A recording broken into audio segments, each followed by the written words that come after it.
ಲಾಗದ ಮಹಾಕಾರ್ಯ ಎಣಿಕೆಗೂ ಮೀರಿದ ಅದ್ಭುತಗಳು, ಅರಿಯಲಾಗದ ಮಹಾಕಾರ್ಯ ಎಣಿಕೆಗೂ ಮೀರಿದ ಅದ್ಭುತಗಳು, ನೆರವೇರೋ ಕಾಲ ಬಂದು ಬಿಟ್ಟಿದೆ, ನಿಶ್ಚಯ ನಿನ್ನ ಕಣ್ಣು ಕಾಣುವುದು. ನೆರವೇರೋ ಕಾಲ ಬಂದು ಬಿಟ್ಟಿದೆ, ನಿಶ್ಚಯ ನಿನ್ನ ಕಣ್ಣು ಕಾಣುವುದು. ಇದೀಗ ಆರಂಭವೇ ಎಲ್ಲವೂ ನೆರವೇರುವುದು.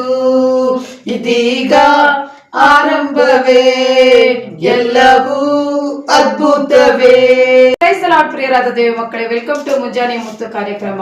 ನನ್ನ ಎಲ್ಲ ಮುಂಜಾನೆ ಮುತ್ತು ಕಾರ್ಯಕ್ರಮದ ವೀಕ್ಷಕರಿಗೆ ಯೇಸು ಕ್ರಿಸ್ತನ ನಾಮದಲ್ಲಿ 2026ನೇ ವರ್ಷದ ಹೊಸ ವರ್ಷದ ಶುಭಾಶಯಗಳು.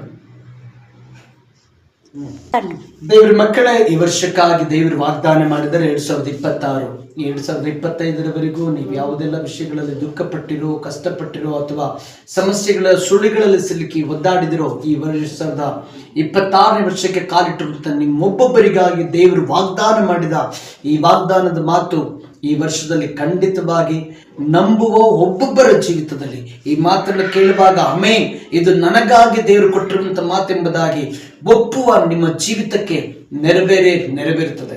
2 ಸಾಮುವೇಲ 7ನೇ ಅಧ್ಯಾಯ ಅದರ 10ನೇ ವಾಕ್ಯದಲ್ಲಿ, ನಿನ್ನ ಹೆಸರನ್ನ ದೊಡ್ಡದು ಮಾಡುವೆನು, ನನ್ನ ಪ್ರಜೆಗಳಾದ ಇಸ್ರಾಯೇಲರಿಗೆ ಒಂದು ಸ್ಥಳವನ್ನು ಕೊಟ್ಟು ಅದರಲ್ಲಿ ಅವರನ್ನು ನೆಲೆಗೊಳಿಸುವೆನು, ಅವರು ಇನ್ನು ಮೇಲೆ ಯಾವ ಭಯವೂ ಇಲ್ಲದೆ ಅಲ್ಲಿ ವಾಸಿಸುವರು.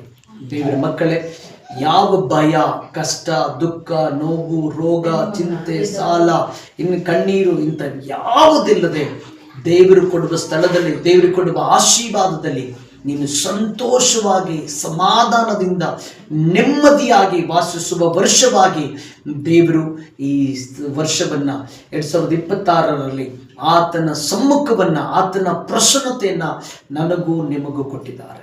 ಆತನ ಪ್ರಸನ್ನತೆಯಲ್ಲಿ ಇರೋಣ, ಆತನ ಸಮ್ಮುಖದಲ್ಲಿ ಸಂತೋಷಿಸೋಣ, ಆತನಲ್ಲಿ ಉಲ್ಲಾಸಿಸೋಣ.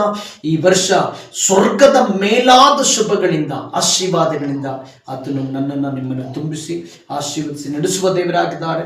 ದೇವರ ಈ ವಾಕ್ಯದ ಮೂಲಕ, ಈ 2026ರ ಈ ವಾಗ್ದಾನದ ಮೂಲಕ ನಿಮ್ಮನ್ನು ಆಶೀರ್ವದಿಸಲಿ. God bless you. Have a nice day.